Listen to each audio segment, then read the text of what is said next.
नमस्ते। थर्ड आई में आपका स्वागत है। तो अडानी जी यत्रवत सर्वत्र व्याप्त हैं। अडानी जी को पहले भी कुछ दिक्कत थी, हमसे फिर से एक बार दिक्कत हो गई। मैं अपने न्यूज़ चैनल की बात कर रहा हूं। गूगल की लीगल टीम की तरफ से एक मेल आया 2 दिन पहले कि भाई ये अडानी जी और इन सबका जो भी आपका कुछ उन्होंने भेजे कि इन वीडियोस को हटा दीजिए। उसमें रवि नायर साहब के साथ एक बातचीत का वीडियो था और फिर एक फॉलोअप मेल आ गया आज सुबह। इस तरह की चीज मार्च में भी हुई थी। इसी तरह की एक मेल आई थी जब हमने जो उसको सदगुरु कहना गुरु का अपमान है। जग्गी वासुदेव का जब मैंने एक कार्यक्रम किया था मार्च महीने में, उसके बाद ये फिर आया था मेल और उस समय फिर कहा गया था कि इसको हटा दीजिए और बाद में जबरन हटा दिया जाता है। वो मैं उस पर भी आपको बताऊंगा। लेकिन ये इन दोनों में कॉमन क्या है इसके, क्योंकि बिहार इलेक्शन है, बिहार के इलेक्शन में बहुत सी चीजें कॉमन हैं। जग्गी वासुदेव और गौतम अडानी में क्या कॉमन है उस पर भी बात करेंगे। अभी फिलहाल क्या हुआ कि जो 2 दिन पहले एक नोटिस आई गूगल की तरफ से, आज सुबह फिर आई कि साहब वो 12 फरवरी को आपने जो रवि नायर के साथ बातचीत की है उसको हटा दीजिए। वो दिया। फिर उन्होंने और भी कहा, उन्होंने फिर 27 अप्रैल को अखिल स्वामी का वीडियो हटा दिया। इस तरह से उन्होंने वीडियोस की बात कही कि ये हटा दीजिए। हुआ ये था कि दिल्ली की एक कोर्ट ने 6 सितंबर 2025 का एक आदेश दिया था एक्स पार्टी, जहां पे दूसरी पार्टीज नहीं थी।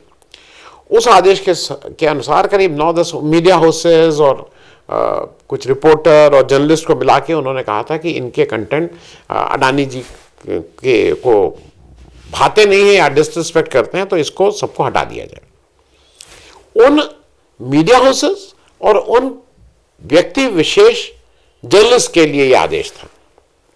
हमसे क्या मतलब? रोज हजारों लाखों ऑर्डर निकलते होंगे तो हम कहां तक ऑर्डर पढ़ते रहे। यही चीज सदगुरु में भी हुई थी। फिर माफ कीजिएगा, सदगुरु कहने के लिए माफी, जग्गी वासुदेव में भी हुई थी। जब जग्गी वासुदेव के काले कारनामे और जिस तरह की वो हरकतें करते हैं और गंदी हरकतें करते हैं, उसको लेके श्याम मीरा सिंह ने एक खोजी रिपोर्ट की थी और डॉक्यूमेंट्स पे, फैक्ट पे आधारित वो रिपोर्ट थी कि कैसे लड़कियों के साथ क्या होता है, क्या क्या नहीं करते हैं, इत्यादि इत्यादि। उस रिपोर्ट को आधार बनाकर मैंने भी एक कार्यक्रम किया था। लेकिन उस केस में भी, ये मार्च 2025 की बात है, जग्गी वासुदेव फिर दौड़े दौड़े चले गए कोर्ट और कोर्ट की शरण से जाने से उनको फिर एक एक्स पार्टी ऑर्डर मिला। दूसरी पार्टी को बिना सुने हुए ये कहा गया कि नहीं सब बंद करिए, हटाइए और इत्यादि इत्यादि। फिर यूट्यूब पे हमें भेजा।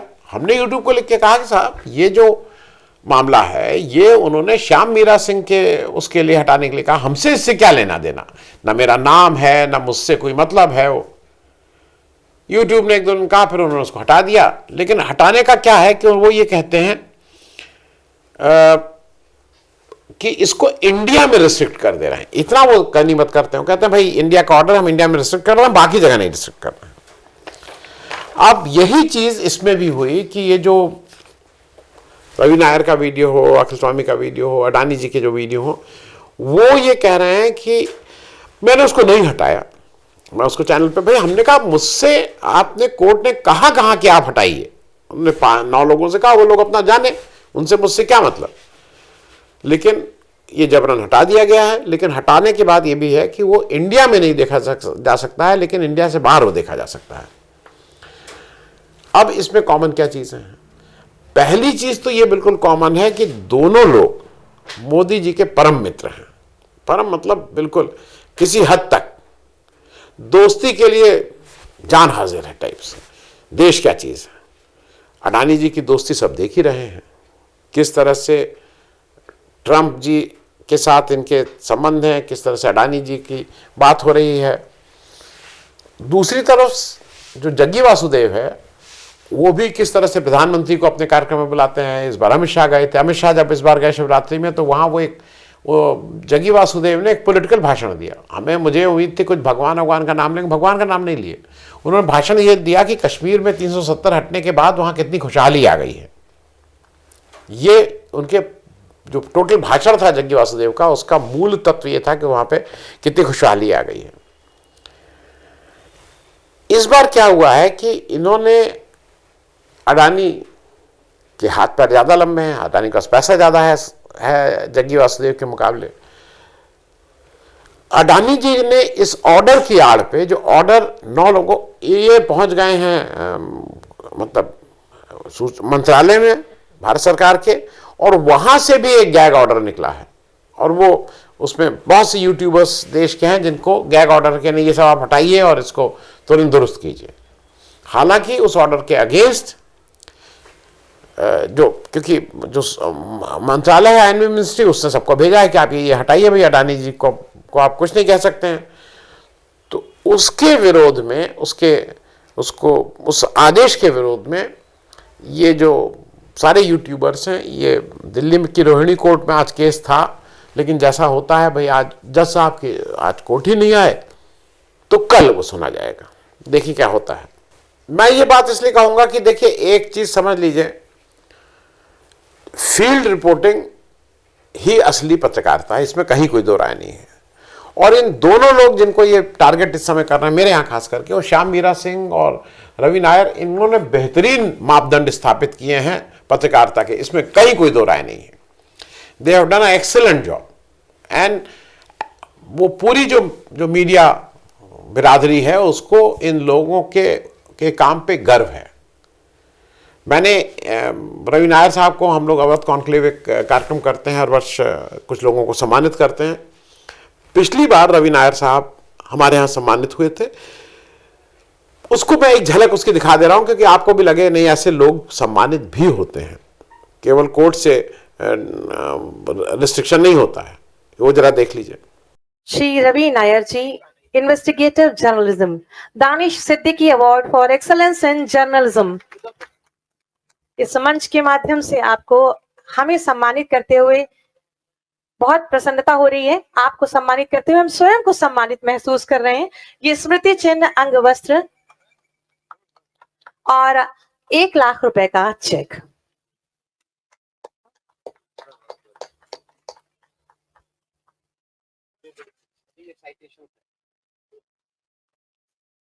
और आपका ये सम्मान पत्र बहुत खूबसूरती से लिखा गया है कैलीग्राफी में। मैं चाहूंगी कि विशेष तालियां इसके लिए होनी चाहिए।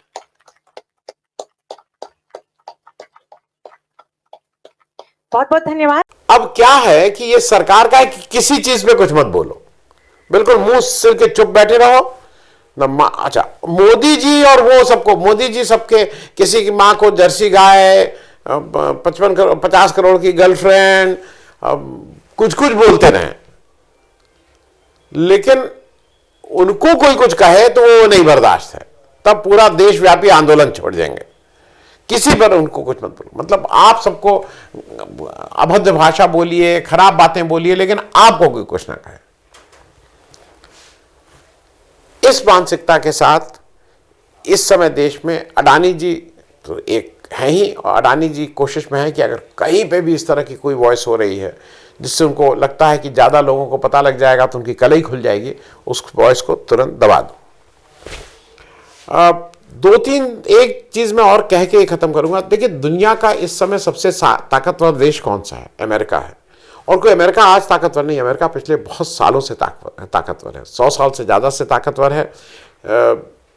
भाई अंतिम ताकत का जो ऑफिशियली जो वो था वो वर्ल्ड वॉर सेकेंड में था। वर्ल्ड वॉर सेकेंड में अमेरिका जब एलाइज ने कहा कि भाई आइए आप भी इसमें शामिल होइए, तो उसकी एक पहली शर्त ये थी कि नेतृत्व मैं करूंगा, और उसका नेतृत्व मानना पड़ा लोगों को।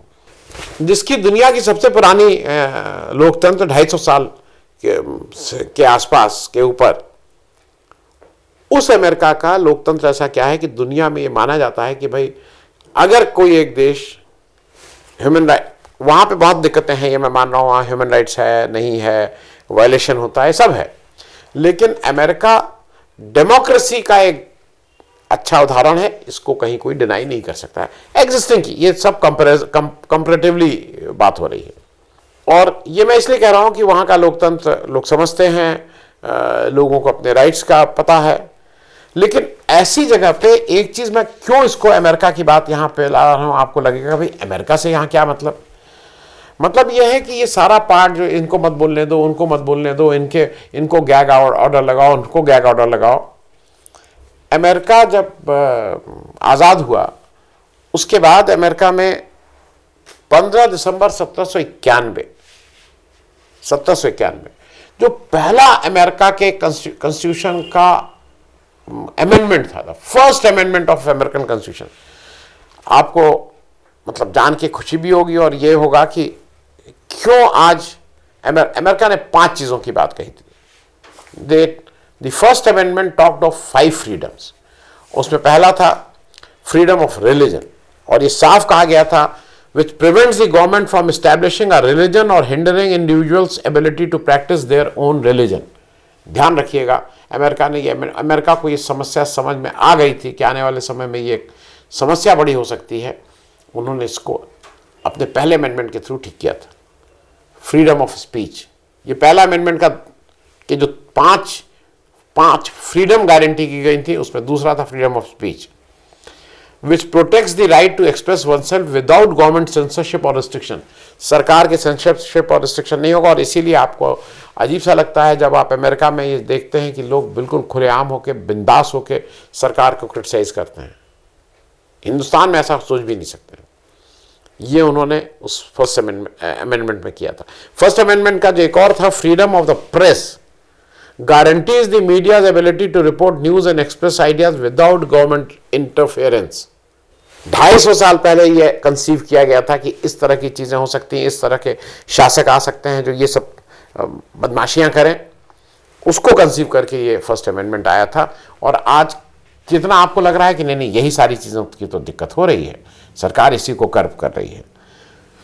फिर फ्रीडम ऑफ असेंबली था, ensures people can gather peacefully for a common purpose. Right to petition था, allows individual to ask the government to address their concern और ग्रीवांसेस।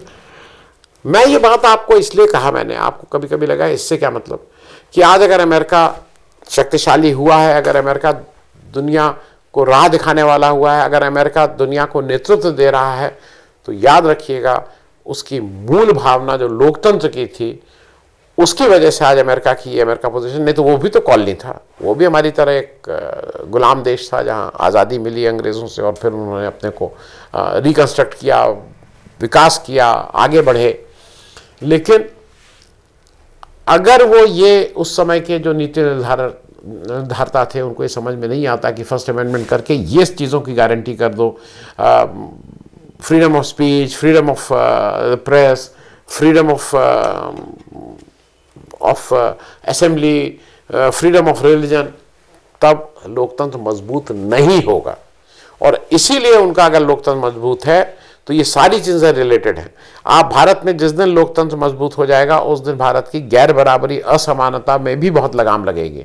जिस दिन भारत का लोकतंत्र बिल्कुल वाइब्रेंट हो जाएगा, लोगों के हाथ में रहेगा, उसमें कोई मतलब दूध मिलाने की और उसमें हेरा फेरी करने की गुंजाइश नहीं रहेगी, ट्रांसपेरेंट रहेगा, उस दिन भारत के जो बहुत से नेताओं का ये जो सपना है ना कि विश्व गुरु, उसकी राह पे जरूर चल पाएगा। लेकिन जब तक आप इन सब चीजों को, आप लोकतंत्र कोई पुड़िया नहीं है, वो गोली नहीं है कि गोली खाइए और लोकतंत्र तंदुरुस्त हो गया, नहीं। ये सारी चीजें मिलकर लोकतंत्र को वो करती हैं और आपके देश की ताकत बढ़ाती हैं। तो समझना है कि आप अगर अडानी और जग्गी वासुदेव जैसे लोगों को अगर आप प्रोटेक्शन देंगे लॉ का कि इनके अगेंस्ट अगर ये गलत कर रहे हैं, क्या कर रहे हैं, कुछ मत बोलिए। वो एक मैं उदाहरण दे रहा हूं, अनिल अंबानी जिसको अब सरकार कहती है फ्रॉड फ्रॉड फ्रॉड, वो कितना हल्ला मचाता था। लाला रामदेव, सुप्रीम कोर्ट ने डाटा की जो बेईमानी का बिल्कुल एक किस तरह से अपनी दवाओं का दुष्प्रचार, गलत प्रचार करके हमारे और आपको लूटा है, उसकी बात कर रहा हूं। तो ये आवश्यक है कि फ्रीडम ऑफ प्रेस और फ्रीडम ऑफ स्पीच पे अगर सरकार आपकी आवाज़ दबाने की कोशिश कर रही है तो वो इनडायरेक्टली इस देश के लोकतंत्र और इस देश के विकास में बाधा पहुंचा रही है, इसमें कहीं कोई दो राय नहीं है। थैंक यू सो मच, धन्यवाद।